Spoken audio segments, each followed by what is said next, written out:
We're going back to where it all began. Let my judgment of others begin as I down a pint of Ben & Jerry's secretly behind my computer. So we have Melissa, who I refer to as Dr. Now's pet. That's where we get teacher's pet. We are informed that she started off at 635 pounds, and she was 31 years old. Wait, she's 31? That is a rough 31. As with all the 600-pounders, I like to pause and admire their homes. Melissa here has a little brown trailer with that gigantic old-school antenna, random colored jars on the porch, wind chime, year-round Christmas lights, cinder blocks, and possibly a broken-down van. That's all you need. 2 minutes in, and we're going on a husband and wife road trip. I'm so excited. Aw man, we have to sit through a flashback of her life. Mommy Melissa explains that her daughter has always had a weight problem, as this random man watches TV behind her. Anyhow, where are we going? Oh my god, yes, we're going to Wally World. I should mention that this is Melissa's shady husband, Chris. Also, Melissa is a pro at bringing her own scooter to Walmart. This is a woman who cannot be bothered to wait for one in the store. Actually, this is kind of smart. It can't take forever to get one. I had to pause and mention that this greeter is adorable. As our couple scoots through Walmart, we are treated to a romantic story of how they met. It was 1997, and sparks flew when Melissa asked Chris, what color is his hat and truck? Why did she bring the Scooty Puff into that tight space? Anyhow, we're still hearing about the greatest love story ever and how they want kids, blah blah blah. And here we are at the greatest moment of debate in this episode. Was this man speaking to Melissa or the old man behind her? I lean to the old man. She just thought it was her since he was behind her. Watching you decide. Some are, oh, you dirty waste. Yeah. When you get bigger, you just get a bigger damn wagon. I would award that man this episode's villain award, but I'm not sold. Whatever his intent was, it has Melissa all crying in the dairy aisle. Chris tries to act like a protector. They decide to scoot off out of Walmart. Saddened, our couple drives to the nearest fast food joint to feed their tears. Let's pause for a moment and try to guess the restaurant. I think it's Sonic, but it's been a while since I've been to one. The nearest one is 90 miles away from me. With that out of the way, Chris does explain that it would be nothing for him to pick up 2 Big Macs, a 20-piece McNugget, chocolate bars, a soda pop for his bride. It's okay though, he admits he's an enabler. Melissa cherishes what may be her last French fry ever as she explains that my favorite Persian potato decided to take a chance on her and give her surgery. The day of surgery has arrived. Chris paces the floor, putting on an act for the cameras. He even kisses his pre-op woman. He can even muster some tears for us. We all know he was on the web looking for a new replacement in case surgery went south. There's that potato. Dr. Now is looking pre-Sante meltdown here. Is it just me or is Chris jealous he cannot be as awesome as Dr. Now? This is what I like about the first season. We get to see a little bit of the behind-the-scenes stuff. Here we see that Dr. Now actually put 2 tables together for these people. I kind of doubt we'll be getting to season 9 of this show at this point with all the lawsuits and how boring season 8 was. But if they were to retool this show, I wish they would go back and put stuff like this in. If I want to see drama, I'll watch Darcy on 90 Days crying her fake face off. Melissa is wheeled off to the operating room. She drunkenly mumbles as they put her to sleep. That poor pre-Dr. Hottie assistant there just looks overwhelmed by the task ahead. Which, by the way, this just isn't right without my boy Hottie. It's just empty without his good posture there, but I digress.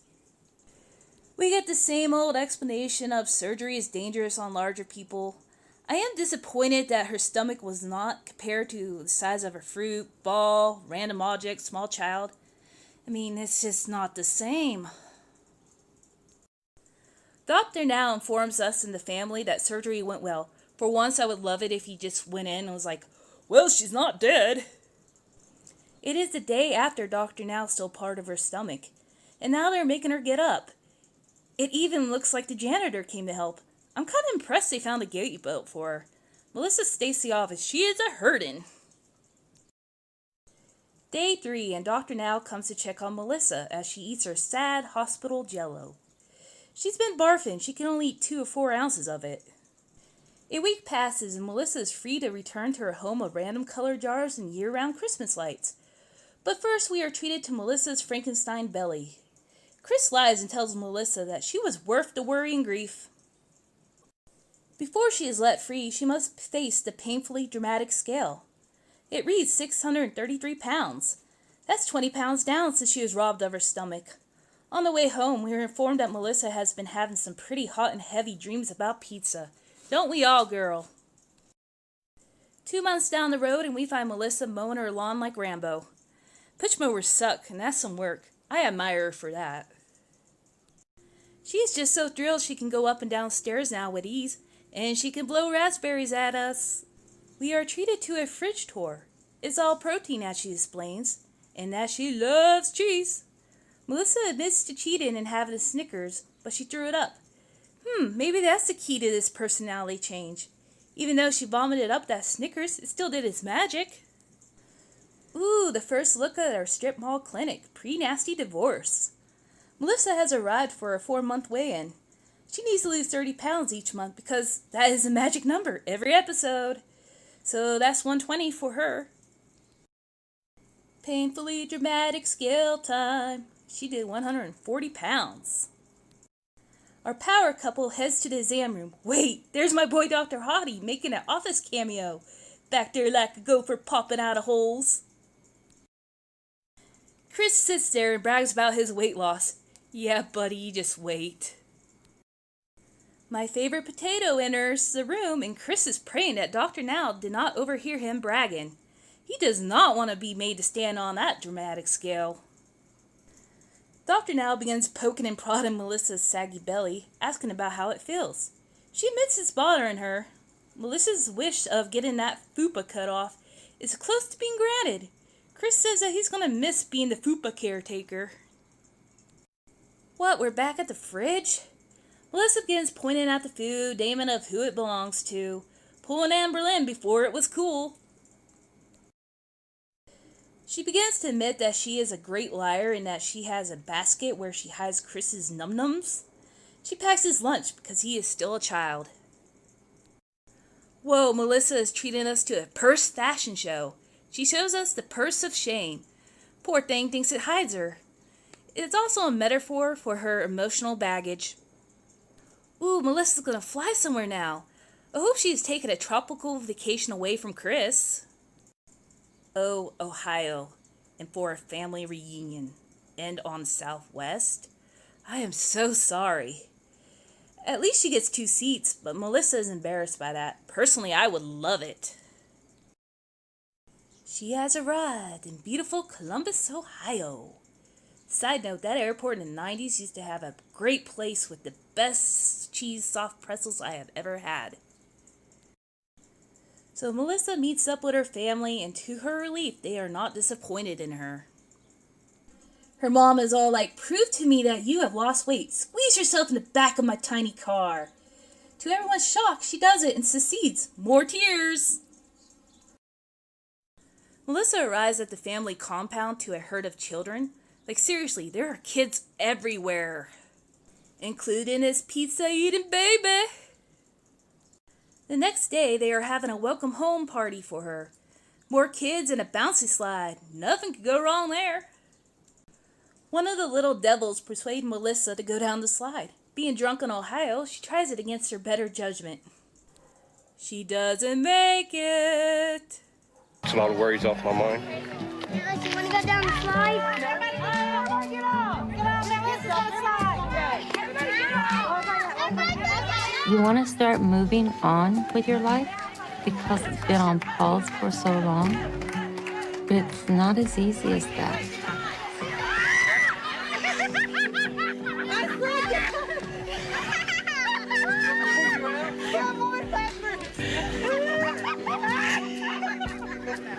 No, my pants is coming off! Wait, I got myself.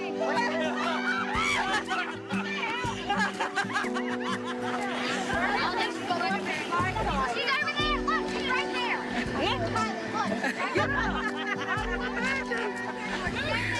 Let's go. Oh, you're all right. Let's go in the house and I'll look at it. I'm okay. Melissa starts crying from embarrassment. This confuses me. If anyone should be crying, it should be the lady under her. Plus, she was laughing and everything. I think she needs to throw up another Snickers. And I think she likes attention. Safely back in Texas, away from that evil slide, we enter year 2. Melissa is down to 365 pounds. That's 210 pounds. She proudly shows us her reduced fupa. She also shows us her little friend that snuck out during the slide incident. Fupa removal day has arrived. As you can see, Dr. Now is so excited he wore his shades for the big day. They roll Melissa out to the hallway purgatory area, where she cries. But I don't blame her on this one. I'm terrified of surgery, especially if Dr. Now was chopping me up. Some of his work isn't that pretty. The fupa is on its way out. Whatever happened to that anesthesiologist? His accent was cool. I can't place it though. I don't think it's Iranian. Yes, I love this part where they weigh it and play with the removed parts. That's 60 pounds of pure fupa right there. Fupa, loopa, doopity doo. I got a 60-pound fupa for you. Chris rushes in to see if it's true that his fupa caretaking days are over. They are, buddy.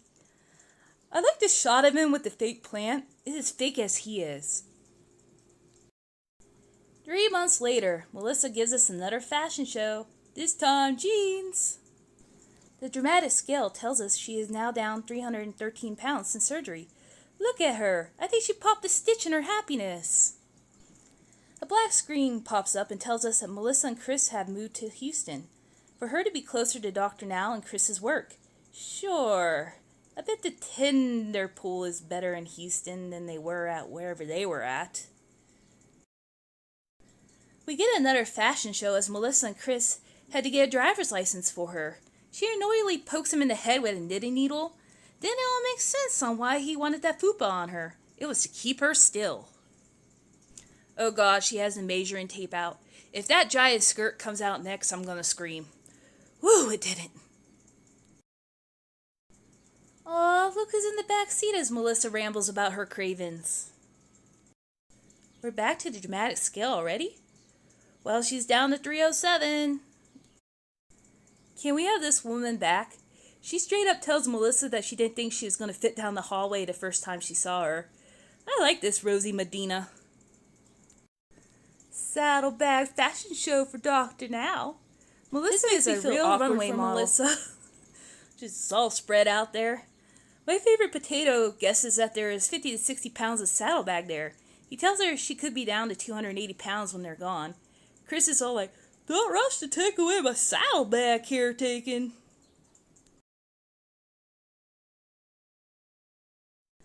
Woo! We're getting a car argument. Melissa starts talking about weight loss and babies, and the moment when it becomes too real for Chris has arrived. He snaps on her for wanting to rush things, and then Melissa gives him the silent treatment. When she does speak, she calls him out for missing his caretaking duties. My theory is, if she's mobile, he's gonna get caught for sticking his pee-pee where it don't belong. In the next scene, our couple is still arguing. Chris is cooking angrily, going on about a spatula. I don't know what it is about. While Melissa is moping on the couch like a depressed kitten with a ball of yarn. I think this is just setting up that it's not all great in this world. We are almost at the end, folks. We close on Melissa, claiming she is living the best years of her life. But if I lived with Chris, I would question all that. That does not look like a happy face to me. We still have another episode of Teacher's Pet to get through. I do expect more crying, Chris low-key being a dick, and that giant skirt will surely pop up somewhere. So in conclusion, I'm going to give the #1 villain of this episode to the bouncy blow-up slide. That thing did an emotional number on Melissa, more than Chris did this episode. And for a rating of this episode, I'll give it a rating of a lap around Walmart on a Scooty Puff in a Columbus, Ohio Walmart. See you on the snark side.